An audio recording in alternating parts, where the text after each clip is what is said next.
আনতামিন আহলিহা, তুমি ওই জান্নাতের অধিবাসী, তুমি জান্নাতি। উমায়ের চিন্তা করলেন আমি জান্নাতি, নবীর মুখ দিয়ে যখন বেরোইছে ওই জান্নাতে তো আমার ঢুকতেই হবে, কিন্তু হাতে 3টা খেজুর খেয়ে যদি জিহাদের ময়দানে যাই তাহলে জান্নাতে যেতে তো দেরি হয়ে যাবে। এই চিন্তা আসা মাত্রই খেজুর 3টাকে তিনি ছুঁড়ে মারলেন, তলোয়ার বের করে আল্লাহু আকবার বলে বদরের ময়দানে ঝাঁপিয়ে পড়লেন। আল্লাহর শত্রুদেরকে কচুকাটা করে এক পর্যায়ে শাহাদাতের সুধা পেয়ে নিজেও জান্নাতি হয়ে গেলেন। পড়েন সুবহানাল্লাহ। আমরা দুনিয়ার বুকে আমরা হয়েছি দুনিয়ার পাগল, ক্ষমতার পাগল, সম্পদের পাগল, খ্যাতির পাগল। বিশ্বনবী তার সাহাবাদেরকে বানিয়েছিলেন জান্নাতের পাগল। পড়েন সুবহানাল্লাহ। ওই জান্নাতে আমরা যেতে চাই কি চাই না? একা না সবাই মিলে? একা না সবাই?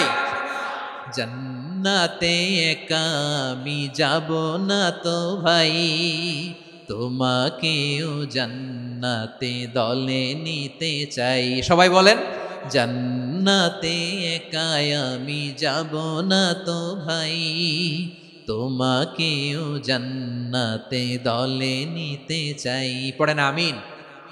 সিলেটের এ ঐতিহাসিক এমসি কলেজ ময়দানে আজ রাতে এই চমৎকার রজনীতে আমরা যেমনি একত্রিত হলাম, আল্লাহর জান্নাতুল ফেরদাউসের জন্য আমরা একত্রিত হতে পারি। আল্লাহ তুমি কবুল করো। সবাই আওয়াজ করে পড়েন আমিন। তাহলে চিন্তা করেন কিভাবে বিশ্বনবী জান্নাতকে চিত্রায়িত করেছেন সাহাবাদের সামনে, কিভাবে চিত্রায়িত করেছিলেন তিনি, যে কারণে সাহাবারা জান্নাতের পাগল হয়ে গিয়েছেন। আমরা যদি দেখি the way the prophet Muhammad portrait জান্নাত, কিভাবে তিনি পোর্ট্রে করেছেন জান্নাতের যে সৌন্দর্য, কিভাবে তিনি সাহাবাদের সামনে তুলে ধরেছেন। বিশ্বনবী আল্লাহর কোরআন থেকে আমাদেরকে জানান আল্লাহর জান্নাতের সুসংবাদ দানকারী করে যে আল্লাহ আমাকে পাঠালেন। তোমরা কি জানো আল্লাহর জান্নাত কত সুন্দর? কোরআন থেকে বিশ্বনবী আমাদেরকে জানান, ফালা তা'লামু নাফসুম মা উখফিয়া লাহুম মিন কুররাতি আ'য়ুন জাযাআম বিমা কানু ইয়া'মালুন। মানুষের কর্মের প্রতিফল হিসেবে কত চমৎকার জান্নাত রব্বুল আলামিন নাজ নেয়ামত দিয়ে পরিপূর্ণ করে আমাদের জন্য প্রস্তুত করে রেখেছেন। পৃথিবীর কোনো মানুষ সেটা জানে না। পড়েন সুবহানাল্লাহ। এটা যে কত সুন্দর, আমাদের আমলের প্রতিদান হিসেবে কত চমৎকার, fantastic, eye catching, fabulous paradise তিনি আমাদের জন্য রেডি করে রেখেছেন। এটা কেউ জানেই না, কল্পনাতেও আনতে পারে না। সুবহানাল্লাহ পড়েন। আবার হাদিসে কুদসিতে বিশ্বনবী ফরমান, রব্বুল আলামিন বলেন, আ'দাদতু লিইবাদিয়াস সালিহিন মা লা আইনুন রাআত ওয়ালা উযুনুন সামিআত ওয়ালা খাতারা আলা কলবি বাশার। আল্লাহ বলেন, আমার নেককার বান্দাদের জন্য এমন চমৎকার জান্নাত আমি রেডি করে রেখেছি, মা লা আইনুন রাআত, কোন চোখ সে জান্নাতকে দেখে নাই, ওয়ালা উযুনুন সামিআত, কোন কর্ণকুহর সেই জান্নাতের আওয়াজ শোনে নাই, ওয়ালা খাতারা আলা কলবি বাশার, মানুষ কল্পনাতেও জান্নাতের ছবি আঁকতে পারে না। সুবহানাল্লাহ, কল্পনাতেও ছবি আঁকতে পারে না। পৃথিবীর যত বিখ্যাত বিখ্যাত ডিজাইনাররা আছে সবাইকে একসাথে বসিয়ে যদি আমরা বলি জান্নাতে যে চেয়ারের মধ্যে আমরা বসবো, এই চেয়ারের একটা ডিজাইন করেন তো, কোটি কোটি ডিজাইনকে একসাথে করা হলেও জান্নাতের একটা চেয়ারের ডিজাইন হবে? প্রিয় সিলেট, আওয়াজ করে বলো, জান্নাতের একটা চেয়ারের ডিজাইন তারা করতে পারবে? কেমন জান্নাতে আমরা যাব? বিশ্বনবী কিভাবে জান্নাতকে আমাদের সামনে চিত্রায়িত করেছেন, পোর্ট্রে করেছেন। তিনি বলেছেন, জান্নাতীরা যখন জান্নাতে ঢুকবে ফেরেশতারা জান্নাতীদেরকে বলবে, ওয়া ইন্না লাকুম আন তাসিহু ফালা তাসকামু আবাদা। ও জান্নাতীরা, তোমরা আজীবন সুস্থ থাকবা, কোনোদিন অসুস্থ হবা না। সুবহানাল্লাহ বলেন। আচ্ছা, আজকের এই মাহফিলে যারা এসেছেন কোনোদিন অসুস্থ হন না, এরকম কে কে আছেন? হাত তোলেন তো দেখি। ওই যে হাত তুলছে, পাওয়া গেছে, চিরসুস্থ। তোমরা কোনোদিন অসুস্থ হও নাই? অসুস্থ হও নাই? তা তুমি আর জান্নাতে যে কি করবা? তুমি তো জান্নাতেই আছো। তাইলে ফেরেশতারা বলবে, ওয়া ইন্না লাকুম আন তাসিহু ফালা তাসকামু আবাদা। এটা এমন জান্নাত, চিরকাল সুস্থ থাকবা, কোনোদিন অসুস্থ হবা না। সুবহানাল্লাহ বলেন। ওয়া ইন্না লাকুম আন তাহইয়াউ ফালা তামুতু আবাদা। তোমরা অমর হবা, মৃত্যু তোমাদের স্পর্শ করবে না। সুবহানাল্লাহ। অমর হওয়ার জন্য আমরা কত কিছু করি। জান্নাতে গেলে অমর হওয়া যাবে। ঠিক কিনা বলেন? তোমরা চিরকাল বেঁচে থাকবা, তোমরা আর মরবা না। ওয়া ইন্না লাকুম আন তাশিব্বু ফালা তাহরামু আবাদা, তোমরা চির যুবক থাকবা, আর বার্ধক্য তোমাদের স্পর্শ করবে না। সুবহানাল্লাহ বলেন। এই দুনিয়ার সুখ আনন্দকে নষ্ট করে দেয় বার্ধক্য। মানুষ বুড়ো হতে চায় না। দেখবেন যে দাড়ি যার একটু সাদা হয়ে গেছে, কত ভাবে ওইটার একটু লুকিয়ে রাখার ট্রাই করে, আছে না নাই?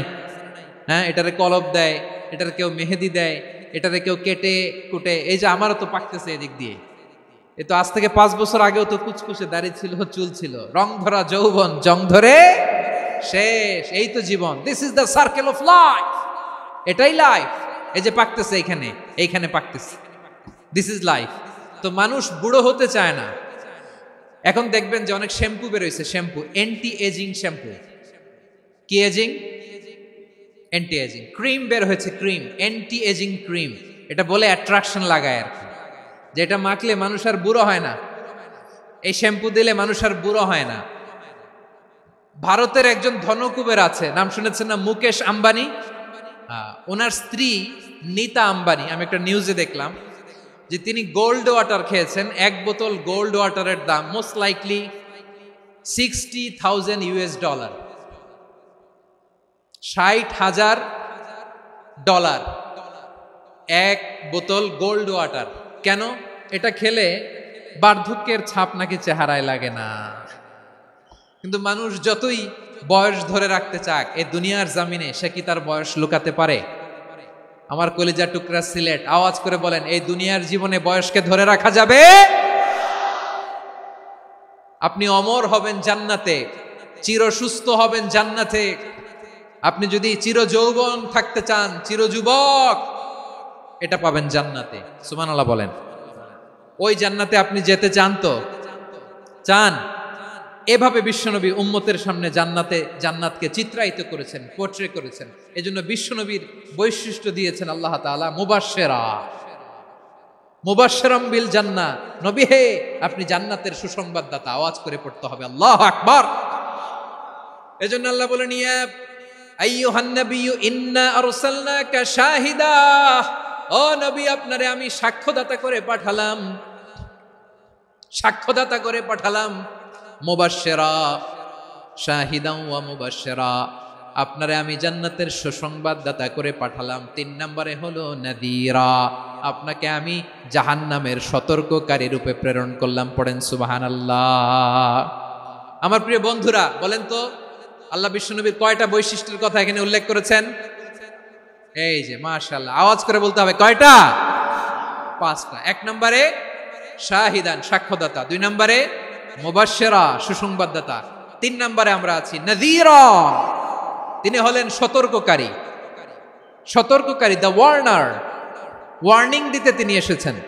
হি ওয়াজ দ্য ওয়ার্নার, সতর্ক করতে, সাবধান বাণী দিতে তিনি এই জামিনে এসেছেন। ঠিক কিনা বলেন? বিশ্বনবীকে আল্লাহ তাআলা সাক্ষ্যদাতা করে প্রেরণ করলেন, জান্নাতের সুসংবাদদাতা করে প্রেরণ করলেন, জাহান্নামের ব্যাপারে সতর্ককারী করে প্রেরণ করলেন। 3 নম্বর বৈশিষ্ট্য হচ্ছে জাহান্নামের ব্যাপারে সতর্ককারী। রব্বুল আলামিন বলেন, তাবারাকাল্লাযী নাযালাল ফুরকানা আলা আবদিহি লিয়াকুনা লিল আলামিনা নাযীরা।